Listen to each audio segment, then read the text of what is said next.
Good day everyone. Today, I'll share my thoughts about the important role of being a seafarer in protecting the environment. As a seafarer, I have a very important role in protecting the environment. We work at sea, so we must avoid oil spills and not throwing garbage into the water, and make sure that the ships follows international rules like MARPOL.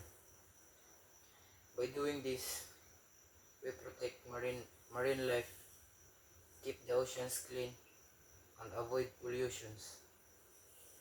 Being responsible at sea helps not only the environment but also the future generations who depend on the ocean for food and livelihood. Thank you.